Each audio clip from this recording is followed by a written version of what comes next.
Hey everybody, thank you so much for tuning in to another episode of my show, William Wallace for America. Right now, you'll see me standing next to Representative Charles Owen, District number 30. I'm gonna let him talk real quick because he's given me some time here and they're about to begin a meeting, so I wanted to get to the point. Representative Owen, thank you so much for coming on today. I really appreciate it. Thank you for having me. It's an honor to be with you, William. So talk to me about the boundaries of District 30. Where is District 30? District 30 is on the very western side of the state. In fact, my home is 17 miles from the Republic of Texas. Okay. I live in the town of Leesville, the city of Leesville, right. And the district runs from Leesville down to the city of DeRidder, which is about 25 miles to the south. It encompasses a huge military installation, Fort Polk. Oh wow! Yeah. And so it's actually one of the biggest employers in the state, and one of the largest economic inputs to the state every year, with over $1.5 billion. Wait, Fort Polk is? Fort Polk does, yes. I had no idea. Yeah, there's 8,000 active duty soldiers there, and on a continuous basis around the year, they're rotating soldiers in from units around the country to do large training events. So they are constantly building and blowing things up out there. Yeah. The soldiers are coming in, they're maneuvering around the woods to get ready for overseas deployments. So it's a huge economic impact to the state. It's kind of quiet and just sitting over there in the piney woods. Yeah, that's interesting because you always hear how much of an economic impact the city of New Orleans has to Louisiana, but I guess this is the first time I'm hearing how much the impact Fort Polk has on Louisiana, and that's in your district. It's in my district, yeah. The Army moved in 1939. As we were ramping up to World War II, they created something called Camp Polk there because they needed to do maneuvers to get ready for World War II. And they did something called the Louisiana Maneuvers, which went on for about 2 years. And they maneuvered all over central Louisiana, all the way down to Lake Charles, occasionally back up as far as Shreveport to get muscle movements ready for the Army. And they've been with us ever since. So I'm picturing these maneuvers going up that side, but that's going back to World War II, you said? Yes. So I'm imagining it wasn't as many people as populated as it is today, but still in all, though, I mean, I guess to have some tanks riding down the street like that. There were scores of thousands of soldiers in there at any time, going up and down with tanks and trucks and horses and all sorts of things at the time. So it was a different day, but we're very proud of it. Other key component of my district, we have a large paper mill that's it's run by a company called Packaging Corporation of America, and they're down in DeRidder. Very good citizens, great people. So that's kind of the southern end of my district. They're the two economic components. I always like to talk about unique skill sets that our representatives have here in Baton Rouge. And one of the ones that you have is military, which is a national thing, of course. But, when a base is here locally, it gives you a unique sense of country, I guess, and a unique skill set here for the legislature, but also when you talk about the paper mill, people don't realize how big of a commodity that is in Louisiana. I had Mike Strain on my show before, and you hear how much paper and agriculture is bigger than oil, so that goes to another skill set that you have in your box. It is enormous, the impact that the timber industry has on Louisiana. It's our biggest agricultural crop in Louisiana, and as I said, we live over there in what we call the piney woods. I like and that. There are pine trees everywhere. And an interesting thing about that area is that one of my uncles, who's in his 80s now, told me when he was a boy, there weren't that many trees there because timber mills had come through and had clear cut and left. It's only in the last probably 60 years that they've really gotten into planting and reharvesting. We actually have more trees in the United States and in Louisiana than we did when we were discovered. Because we cut it, we plant it, it regrows, and we cut it.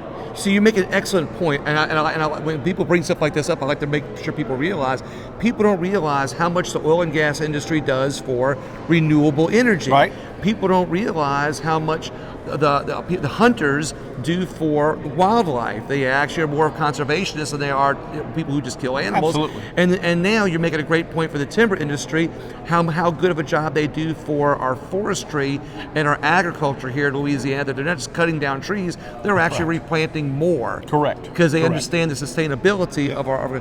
So speaking of economics and fiscal, this is a fiscal session. What is your legislation that you're working on right now for this fiscal session that you might want to tell the people of Louisiana about?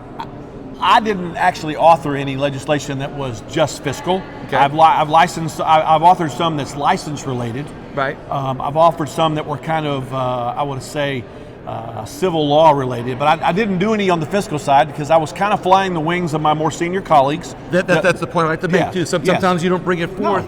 Because there's enough of it already. You don't need sometimes. 105 plans. Yeah. So I signed on with a package of tax reform deals that had been pushed by the Republican leadership in the House, and we're making good progress with them. Hopefully, we'll get all of them through. You know, the high mark there, the key one there is centralized sales tax, and to try to capture the uncaptured internet sales that we don't have in Louisiana. And then, of course, there's tax cuts, I think, on a renewal of our tax base. And I guess you're working on that package, too? Well, I am. As much as I'm working on them, we're also paying attention to what tries to get slipped back through. Oh, wow, okay. Because, you know, a couple of years ago, we had the controversy in the state of adding on this half-cent sales tax. A couple of years later, they moved it down to 0.45, and that's going to expire in 2025.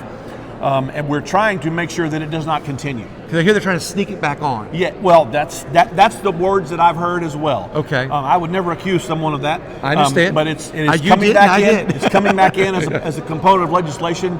And I will tell you, the conservatives in the House are absolutely against that, because this was a deal that was set up some years ago for a temporary thing, and it's going to sunset. And we are standing resolutely against keeping that, because, like where I live, William, over in the western side of the state, I know people who routinely drive across the Sabine River to shop.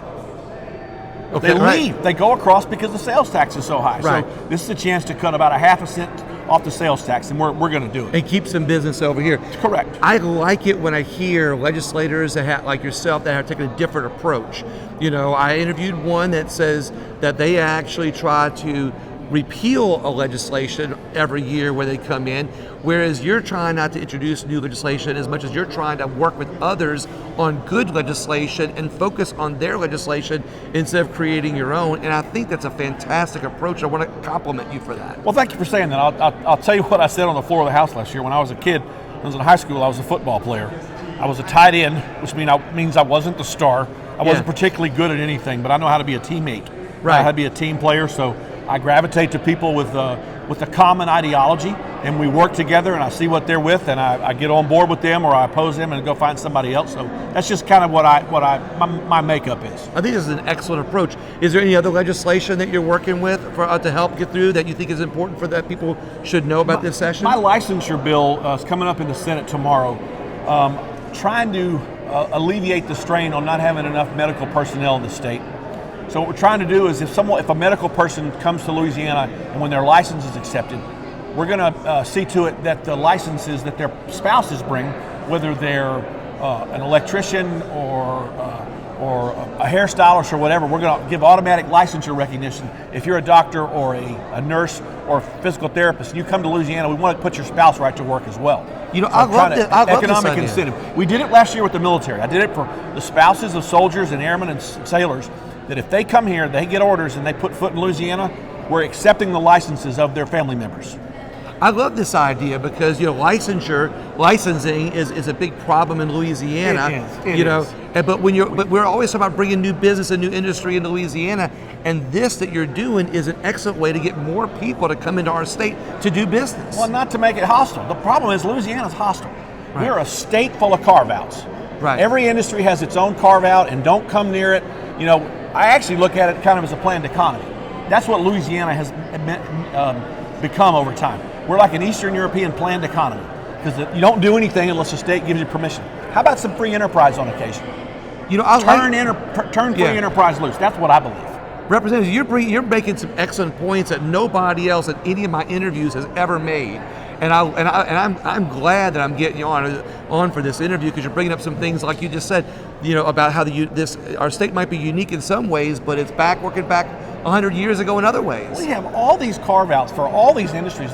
The more I look at it, the more it just bugs me, because over the course of my lifetime, I can think of very few years where Louisiana was really in great shape economically, and it's because we have this old Huey Long mindset of a planned economy where the government controls everything.